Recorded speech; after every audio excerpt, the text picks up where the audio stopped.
હવે આના ઉપરથી છે ને બીજા 3 પ્રશ્ન સમજણવાળા બનતા હોય છે જેની અંદરથી જીપીએસસી વારે ઘડે ક્વેશ્ચન પૂછતી હોય. આ 3 ક્વેશ્ચન ખાસ યાદ રાખજો. એક ક્વેશ્ચન એવો બનતો હોય છે, શું આમુખમાં સુધાર કરી શકાય? સૌથી પહેલો ક્વેશ્ચન આ છે. બીજો ક્વેશ્ચન છે,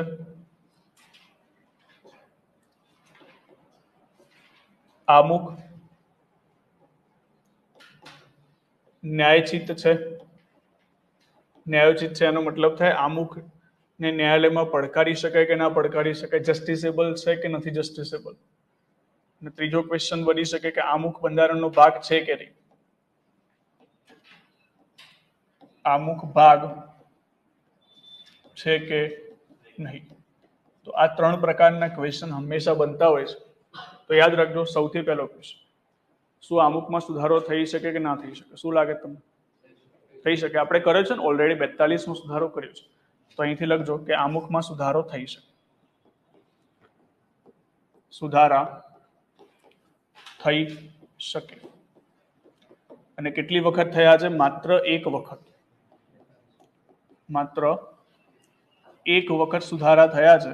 અને સુધારો કયો હતો? 42મો સુધારો 1976. આમાં 3 શબ્દો ઉમેરવામાં આવ્યા હતા. એક આવે છે સમાજવાદી, બીજું આવે છે બિન સાંપ્રદાયિક, અને ત્રીજો એક શબ્દ આવે છે અખંડિતતા. અખંડિતતા. આ 3 શબ્દ કયા સુધારામાં ઉમેરવામાં આવ્યા હતા? 42મો સુધારો 1976. હવે સમજો કે અહીંયા લખેલું છે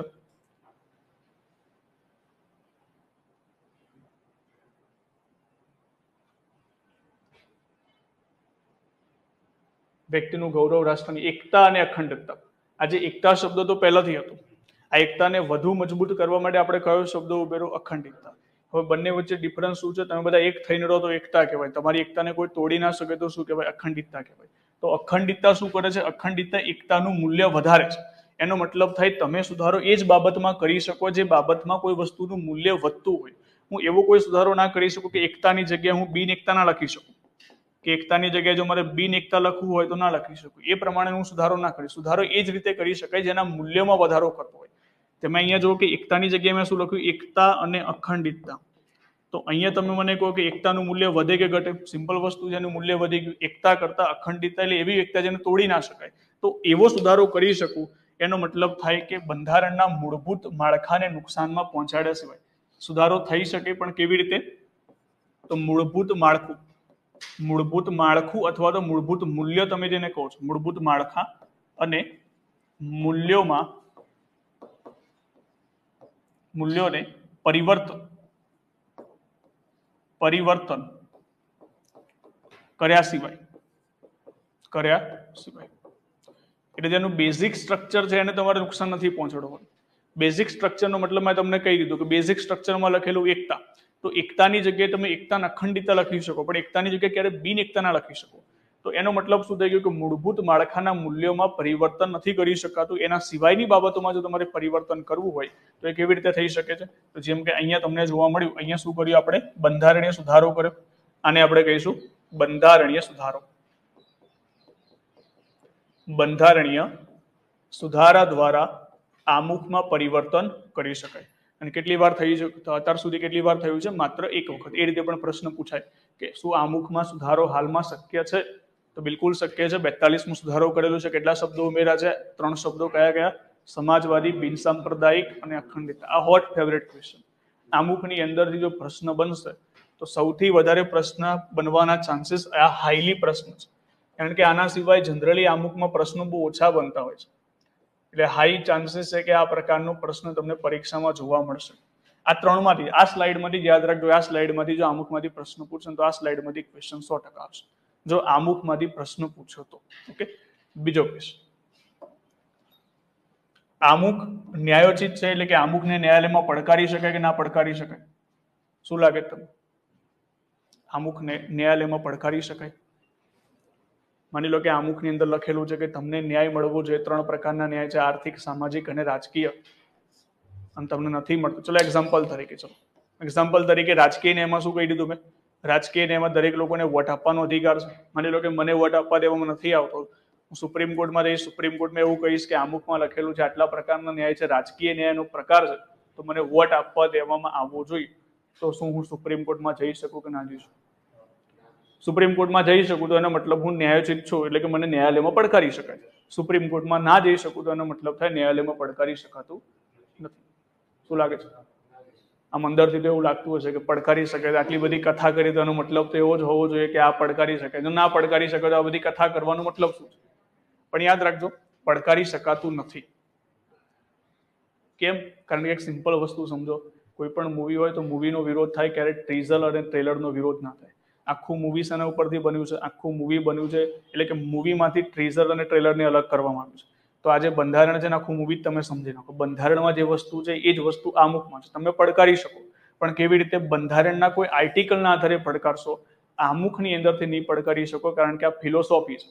ફિલોસોફીનો મતલબ શું થાય? કે આમુખમાં કઈ બાબતો છે એ બતાવે છે. ભારત દેશના બંધારણમાં કઈ બાબત છે એ બતાવે છે, ના કે એવું બતાવે છે કે આટલી આટલી વસ્તુ અમે તમને આપીશું. એ બધી વસ્તુ આપવાની જે બાબતો છે બધું બંધારણમાં છે. એટલા માટે યાદ રાખજો, આમુખને ન્યાયાલયમાં પડકારી શકાતું નથી. કોઈ એવું ક્લેમ ના કરી શકે કે આમુખમાં લખેલું છે એટલે વસ્તુ આપવી જ પડશે. એ બધું તમને ક્યાંથી મળશે? બંધારણમાંથી મળશે. તો આમુખ ન્યાયોચિત નથી. ન્યાયચિતનો મતલબ ઇનડાયરેક્ટલી સિમ્પલ સમજો કે ન્યાયાલયમાં પડકારી શકાય નહીં. પડકારી શકાય નહીં. ક્વેશ્ચન યાદ રાખજો કે આમુખને ન્યાયાલયમાં પડકારી શકાય તો બિલકુલ નહીં પડકારી શકાય. ટૂંકમાં નોન જસ્ટિસેબલ છે. હવે અહીંયા બીજો ક્વેશ્ચન આવે છે, શું આમુખને બંધારણનો ભાગ ગણાય કે ના ગણાય? તમે જ્યારે પહેલી ચોપડી વાંચતા હોય ધોરણ 6, 7, 8, તો એમાંથી સારાંશ જે આવતું હતું એને પહેલું ચેપ્ટર ગણતા હતા કે નતા ગણતા? કે તો જોયું જ નહીં હોય. આપણે પ્રતિજ્ઞા, પહેલું તો પ્રતિજ્ઞા આવે, એના પછી આપણે સારાંશ આવે, ડાયરેક્ટ પહેલું ચેપ્ટર. અને સ્કૂલમાં પહેલું ચેપ્ટર સ્ટાર્ટ થાય તો પણ મોટી વસ્તુ છે. ડાયરેક્ટલી 8મું ચેપ્ટર 9મા ચેપ્ટરથી સ્ટાર્ટ થાય, કે પ્રથમ પરીક્ષામાં જ પ્રમાણેનો ચેપ્ટર આવતો હતો. તો યાદ રાખજો, આમુખ બંધારણનો ભાગ છે કે નહીં એના માટેના અલગ અલગ કેસ થયા હતા. જેમાં સૌથી પહેલો કેસ હતો એ છે બેરુબારી કેસ. બેરુબારી કેસ 1960 નો સૌથી પહેલો કેસ હતો, જે બેરુબારી કેસ. હવે જો બેરુબારી કેસમાં આખો મુદ્દો શું હતો? પશ્ચિમ બંગાળનું આ રીઝન છે બેરુબારી. હવે એ વખતે અહીં સમજી લો, પછી હું પહેલા બતાવું છું. આ જે બેરુબારી રીઝન છે આ પશ્ચિમ બંગાળની અંદર શરૂઆતમાં હતું. બાંગ્લાદેશ, હાલમાં તો બાંગ્લાદેશનો ઘણો ખરો ભાગ છે, પણ આ રીઝનની અંદર તકલીફ શું થઈ હતી? આ રીઝનની અંદર બેરુબારી જે રીઝન હતું, તમને ખબર હોય કે ભારત અને પાકિસ્તાન વચ્ચે એક બોર્ડર આવેલી છે. ખ્યાલ છે કઈ બોર્ડર તરીકે ઓળખવામાં આવે છે? ને રેડ ક્લિફ બોર્ડર તરીકે ઓળખવામાં આવે છે. રેડ ક્લિફ બોર્ડર એટલા માટે કહેવામાં આવે છે કારણ કે ભારત અને પાકિસ્તાનની સીમા નિર્ધારિત કરવા માટે એક અંગ્રેજ અધિકારી આવ્યો હતો, જેનું નામ છે રેડ ક્લિફ. અને તમને જાણીને નવાઈ લાગશે કે રેડ ક્લિફ પહેલી વખત ભારતમાં આવ્યો હતો. ભારતમાં આવીને ભાગલા પાડવાનું જ કામ કર્યું હતું પહેલી વખત. એની પાસે પણ માત્ર 3 મહિનાનો સમય હતો. કોઈ વ્યક્તિ વિચાર કરો, પહેલી વખત ભારતમાં આવે છે, 3 મહિનામાં 2 દેશના ભાગલા કરીને જતો રહે, સીમા નિર્ધારિત કરીને જતો રહે કે આ ભાગ પાકિસ્તાનમાં રહેશે, આ ભાગ ભારતમાં રહેશે. તો એ વખતે 3 મહિના માટે રેડ ક્લિફ દ્વારા ઘણું ખરું કરવામાં આવ્યું, પણ એક રીઝન જે હતો બેરુબારી પ્રદેશ. ઉતાવળમાં આ બેરુબારી પ્રદેશના ભાગલા પાડવાનું રહી ગયું કે આ પ્રદેશ કોનામાં જશે. મેજોરિટી પ્રદેશમાં એવું નક્કી થતું જે જગ્યાએ હિન્દુઓની વસ્તી છે એ પ્રદેશ ભારતમાં જશે, જે જગ્યાએ ઇસ્લામ એટલે મુસ્લિમની વસ્તી છે એ પ્રદેશ પાકિસ્તાનના ફેવરમાં જશે. બેરુબારી રીઝનની અંદર સૌથી વધારે હિન્દુ પોપ્યુલેશન વધારે હતી, તો હિન્દુઓના ફેવરમાં એટલે કે ભારતના ફેવરમાં જવું જોઈએ. સિમ્પલ છે. પણ અહીંયાથી પાકિસ્તાને માંગણી કરી કે બેરુબારીના ભાગલા પાડવાના રહી ગયા છે, તો પાકિસ્તાન અને ભારત બંનેમાં સરખી રીતે ડિવાઈડ થવું જોઈએ. કારણ કે રેડ ક્લિફ ભૂલી ગયો, તો રેડ ક્લિફનું કામ હતું, રેડ ક્લિફ ભૂલી ગયો તો પછી બેરુબારીના ભાગલા કોણ કરશે? ભારતે ક્લેમ કર્યું કે આ બેરુબારી પ્રદેશ અમારામાં જવું છે, પણ પાકિસ્તાન માનવા તૈયાર નહોતું. પાકિસ્તાને એવું કર્યું કે ના, એક કામ કરો, બંનેના સરખા ભાગલા પાડી દો. પાકિસ્તાન જ્યારે ભાગલા પાડવાની વાત કરી તેમાં હિન્દુઓની અંદરથી ઘણા ખરા બંગાળી લોકો જે અહીંયા રહેતા હતા, બંગાળી લોકોએ ઘણો ટ્રાય કર્યો કે અમારે પાકિસ્તાનમાં નથી જવું, અને એટલા માટે ત્યારે જે બાંગ્લાદેશના બેરુબારીના જે રીઝનના 12,000 લોકોએ પહેલા તો સીએમ ને વાત કરી વખતે હતા બિધાનચંદ્ર રોયને વાત કરી, પણ વાત ન સાંભળવામાં આવી. એના પછી લેટર લખ્યો ભારત દેશના રાષ્ટ્રપતિ ડોક્ટર રાજેન્દ્ર પ્રસાદને. સામાન્ય રીતે લેટર નતો લખ્યો, 12,000 લોકોએ પોતાની આંગળી કાપીને લેટર લખ્યો હતો અહીંયાથી, જે રીઝનના જે લોકો હતા, કારણ કે સિમ્પલ લેટર લખ્યો તો કોણ વાંચવાનું, પણ રાજેન્દ્ર પ્રસાદના ઘરે આંગળીઓની ઢગલા થઈ ગયા. 12,000 લોકો કે આંગળી કાપીને લેટર લખી નાખ્યો. આ લેટરમાં બંગાળી ભાષામાં લખેલું હતું, રક્ત દેવો જાન દેવો બેરુબારી દેવો ના. એનો મતલબ લોહી આપવા તૈયાર છે, જાન આપવા તૈયાર છે, પણ બેરુબારી આપવા તૈયાર નથી. અને આ બધું થયું છતાં પણ જવાહરલાલ નહેરુ દ્વારા એક કરાર કરવામાં આવે તો નહેરુ નૂન કરાર. જવાહરલાલ નહેરુ અને પાકિસ્તાનની અંદર હતા નૂન, આ બંને વચ્ચે કરાર થઈ ગયો. કરારમાં એવું નક્કી કરવામાં આવ્યું કે એક કામ કરો, આ પ્રદેશના 2 ભાગલા પાડવામાં આવશે. ઉત્તરનો જે ભાગ છે એ ભારતના ફેવરમાં આવશે અને દક્ષિણનો ભાગ છે પાકિસ્તાનના ફેવરમાં આવશે. પહેલા તો પાકિસ્તાન હતું, 1971 બાદ બાંગ્લાદેશ બને છે. પહેલા તો 2 પાકિસ્તાન હતા, પૂર્વી પાકિસ્તાન અને પશ્ચિમ પાકિસ્તાન. તો 2 પાકિસ્તાન હતા, એટલા માટે આ જે ભાગ છે પાકિસ્તાનના ફેવરમાં જાય છે, કારણ કે મુદ્દો અહીંયાથી ઘણો વિસ્તૃત હતો એટલા માટે. અને જે જગ્યાએ ઇસ્લામ ધર્મના લોકો હતા બધા આ જગ્યાએ આવી જશે, જે જગ્યાએ હિન્દુના લોકો હતા બધા આ જગ્યાએ આવી જશે. પણ 1971 પછી હાલમાં ભારત દેશના પશ્ચિમ બંગાળનો ભાગ છે, જેવું યુદ્ધ થઈ ગયું એટલે ઇન્દિરા ગાંધી આ પ્રદેશને, સૌથી વધારે ટેન્શન તો બધાને એ હશે કે આ પ્રદેશ હાલમાં ભારતમાં છે કે નહીં, તો હાલમાં પ્રદેશ ભારતમાં જ છે. હાલના જે 1971નું જે યુદ્ધ થઈ ગયું એ યુદ્ધની અંદર ઇન્દિરા ગાંધીએ પોતાના અંદરમાં લઈ લીધું. તો હવે આ બેરુબારીનો ચુકાદાની અંદર શું થયું હતું, બેરુબારીના ચુકાદામાં એક ક્લેમ થયો હતો. વકીલ દ્વારા એવું કહેવામાં આવ્યું કે ભારત દેશના આમુખમાં લખેલું છે કે સાર્વભૌમનો મતલબ શું થાય કે ભારત દેશના પોતાના આંતરિક નિર્ણય હોવા જોઈએ, તો પાકિસ્તાનના નિર્ણય આપણા ઉપર કેવી રીતે થોપવામાં આવે છે. ત્યારે અહીંયાથી સુપ્રીમ કોર્ટે આ કેસમાં કહ્યું કે આમુખ બંધારણનો ભાગ નથી, એને તમે વચ્ચે ના લાવશો. આપણે બંધારણ ઉપર ચર્ચા કરવાની છે, આમુખ ઉપર ચર્ચા કરવાની નથી. ત્યારે આ ડિસિઝન આવ્યું બેરુબારી કેસમાં કે આમુખ બંધારણનો ભાગ નથી. તો લખીશું આપણે અહીંયાથી કે કયા કેસમાં એવું કહેવામાં આવ્યું કે આમુખ બંધારણનો ભાગ નથી. તો એ ભાગ કે કેસ હતો બેરુબારી કેસ, એમાં કહેવામાં આવ્યું કે આમુખ બંધારણનો ભાગ નથી. આમુખ બંધારણનો ભાગ નથી. એના પછી બીજા કેસો થયા જેમાં કહેવામાં આવ્યું આમુખ બંધારણનો ભાગ છે. એવા બીજા 3 કેસો થયા હતા. પછી અલગ અલગ ચુકાદામાં અલગ અલગ જજમેન્ટ આવ્યા, જેમાં બીજો કેસ હતો કેશવાનંદ ભારતી કેસ. કેશવાનંદ ભારતી કેસ.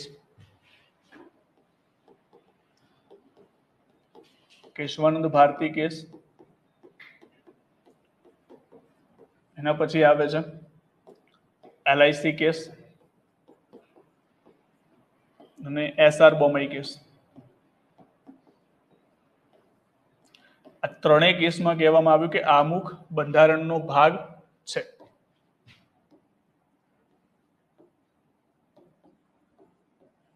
આમુખ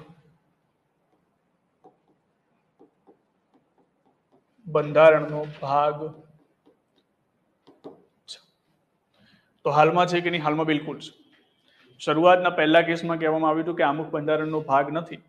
પછીના જે કેસો થયા 1973, 1995, 1973નો આ કેસ હતો 1973, LIC કેસ 1995. તો આ બધા કેસોમાં કહેવામાં આવ્યું કે આમુખ બંધારણનો ભાગ છે.